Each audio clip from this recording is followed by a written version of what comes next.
sesi pengiraan kertas undi mengikut calon-calon. Perkara yang perlu dibuat terlebih dahulu ialah KTM hendaklah mengenal pasti kertas undi yang bukan daripada pengundi yang sepatutnya mengundi di saluran tempat KTM bertugas. Boleh jadi mungkin kertas undi dibawa keluar daripada luar. Jadi kena pastilah, mana kalau ada 503, maknanya KTM perlu mengenal pasti satu kertas undi yang bukan daripada saluran ini. Bagaimana cara untuk mengenal pastinya? Mudah sahaja.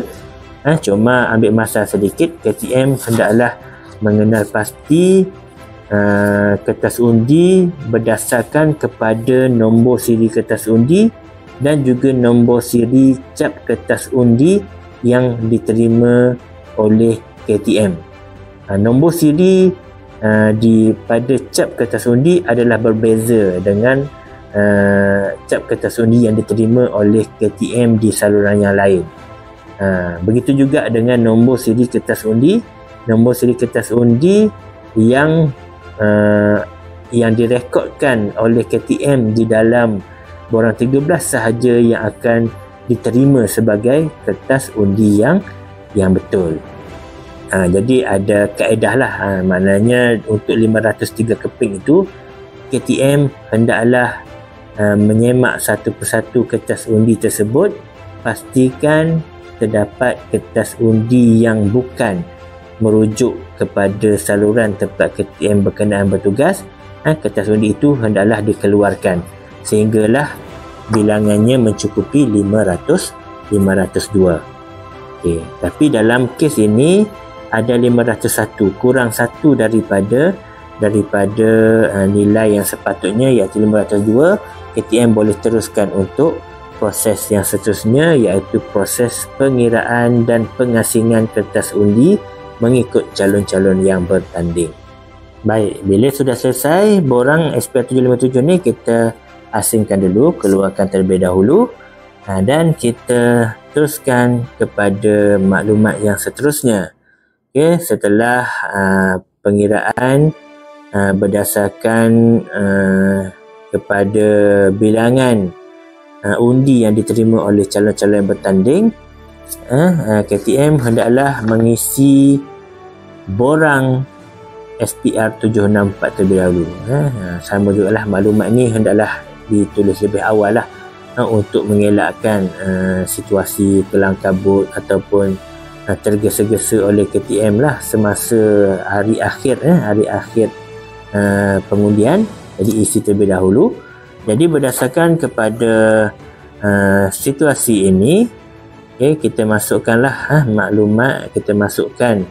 maklumat calon dan parti serta undi yang diterima oleh setiap calon tersebut ke dalam borang SPR 764. Nama calon, pastikan nama ditulis mengikut turutan yang betul, sama seperti turutan di dalam kertas undi. Dalam kertas undi, susunannya ialah calon inilah, Haji Abdullah calon yang pertama, Cikgu Din ini calon yang kedua, Azri Aziz ini calon yang ketiga. Sama. Jadi pastikan jangan kita susun mana yang paling tinggi, kita letak nama dia yang paling atas. Tidak.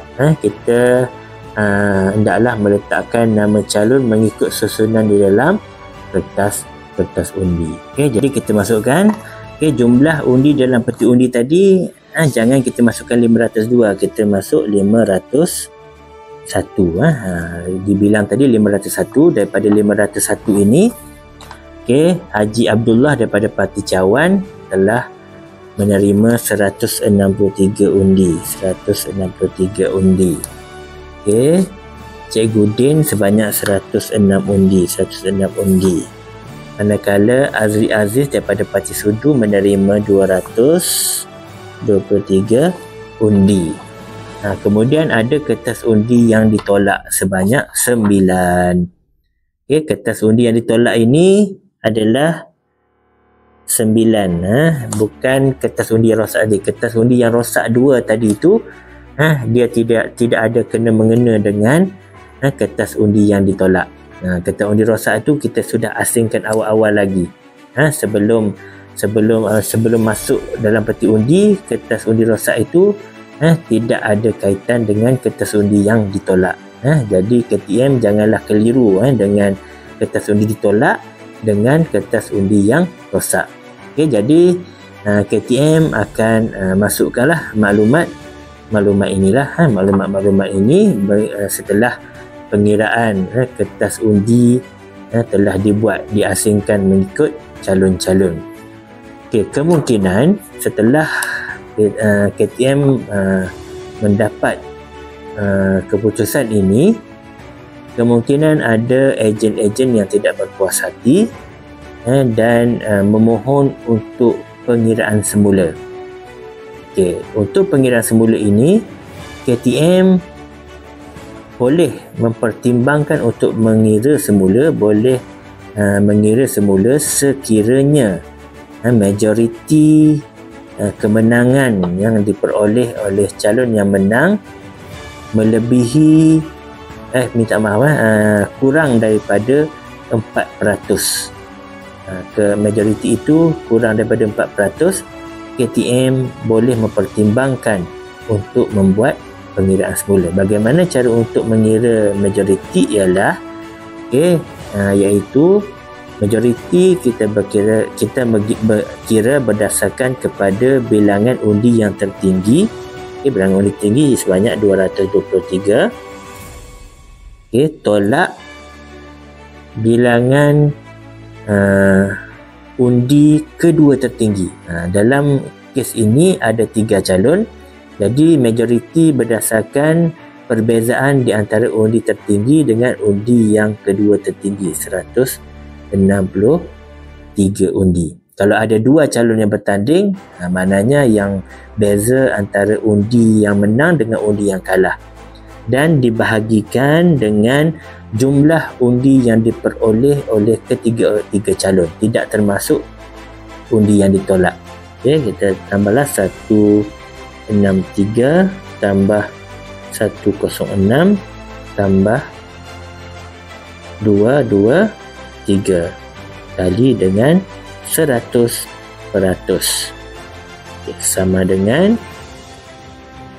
Sama dengan 223 tolak 163, 60 bahagi 163 tambah 106 tambah 223 sebanyak 492 kali dengan 100% sama dengan